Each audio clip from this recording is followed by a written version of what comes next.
দ্বিতীয় স্থানে নেমে গেল কিন্তু মোহনবাগান।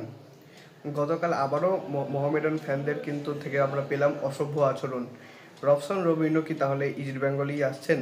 For sure. এবং একদিকে ভালো খবর, অপরদিকে খারাপ খবর মোহনবাগান ফ্যানদের জন্য। তো hello guys, welcome to channel বাংলাদেশের নতুন ভিডিওতে আপনাদের সবাইকে আরেকবার স্বাগত। আজকে আমি নিয়েছি ইন্ডিয়ান ফুটবল আপডেট সার্ভে পর্ব। তো চলুন একদম দেরিটা করে ভিডিওটা শুরু হয়ে যায়। গতকাল কিন্তু ছিল মোহামেডান বনাম বেঙ্গালুরুর ম্যাচ, এবং যেই ম্যাচ জুড়ে কিন্তু ক্রিস্টাল জনের আবারও বাজে রেফারিং। তবে এই দিন রেফারিং কিন্তু মোহামেডানের বলতে গেলে পক্ষে গিয়েছে আর কি, কারণ একটা ক্লিয়ার পেনাল্টি কিন্তু ডিনাই করেন ক্রিস্টাল জন, যেটা কিন্তু বেঙ্গালুরু পেনাল্টি পেতেই পারতো। সেক্ষেত্রে যদি পেনাল্টিটা পেতো হয়তো বা 3-1 গোলে কিন্তু বেঙ্গালুরু কিন্তু জিততে পারতো, তো সেটা হয়নি।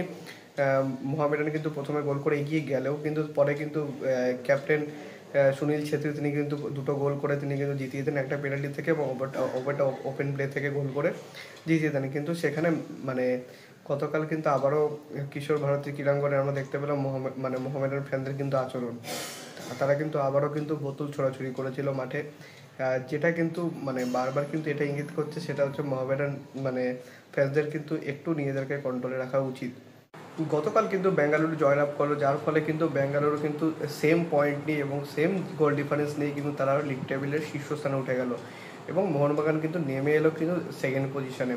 তবে মোহনবাগানের চিন্তার কোনো কারণ নেই, কারণ হচ্ছে নেক্সট দিন ম্যাচ আছে 30 তারিখে চেন্নাইয়ের এফসির সঙ্গে। সেই ম্যাচটা যদি মোহনবাগান জিততে পারে তাহলেই কিন্তু শুধুমাত্র জয় দরকার, তাহলেই কিন্তু তারা কিন্তু লিগ টেবিলে আবার প্রথম স্থানে কিন্তু ফিরে যাবে। তো এইটা নিয়ে সেরকম কোনো চিন্তার কিছু নেই মোহনবাগান ফ্যানদের, কারণ এখনও অনেক লম্বা লিঙ্ক পড়ে আছে। এখনও মোহনবাগান প্রতিটা টিমের সঙ্গে একবার করেও ম্যাচ খেলেনি, তো সুতরাং এখনও কিন্তু অনেক টাইম আছে। কিন্তু তবুও পরের ম্যাচ যদি মোহনবাগান জেতে তাহলে কিন্তু আবার তারা লিগ টেবিলের শীর্ষস্থানে চলে যাবে।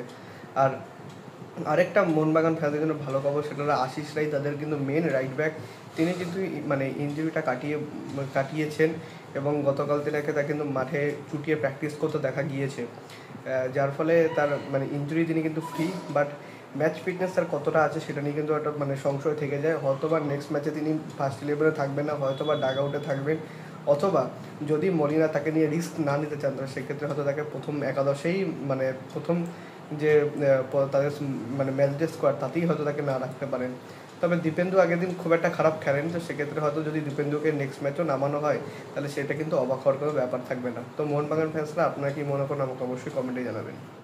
রবসন রবিনহো এই নামটা কিন্তু গত কয়েক মাস ধরে কিন্তু বেশ চর্চিত, এবং সেটি ইন্ডিয়ান সার্কিট হোক এবং বাংলাদেশ সার্কিট হোক না কেন, তিনি কিন্তু তার ফেসবুকে কিন্তু পোস্ট করে তার কি বলবো মনের উষ্মা প্রকাশ করেছেন আর কি বাংলাদেশের একটা বিশেষ দলের প্রতি। আমি দলটার নাম বলবো না কোনোভাবেই।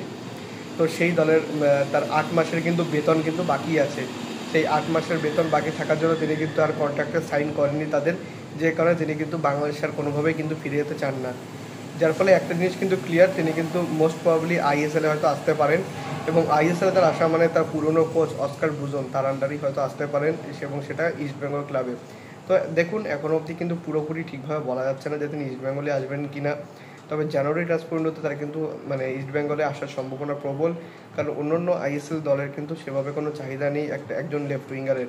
এছাড়া লেফট উইঙ্গার ছাড়া তিনি কিন্তু অ্যাটাকিং মিডফিল্ডার পজিশনেও খেলতে পারেন, এবং ইস্ট বেঙ্গলে কিন্তু ডেসপারেটলি দরকার এরকম একজন আক্রমণ ভাগের খেলোয়াড়। তো ইস্ট বেঙ্গল ফ্যান্সরা আপনারা যদি রবসন যদি ইস্ট বেঙ্গলে আসে তাহলে আপনারা কতটা খুশি হবেন বা আপনারা কি চান সেটা কিন্তু আমাকে অবশ্যই কমেন্টে জানাবেন। সো এই ছিল আজকের আপডেট ভিডিও। যদি ভিডিওটা ভালো লেগে থাকে ভিডিওটা অবশ্যই লাইক করবেন, চ্যানেলটি সাবস্ক্রাইব করে বেল আইকনটা অবশ্যই প্রেস করে দেবেন আমাদের সমস্ত ভিডিও আপডেট নোটিফিকেশন সবার আগে পাওয়ার জন্য।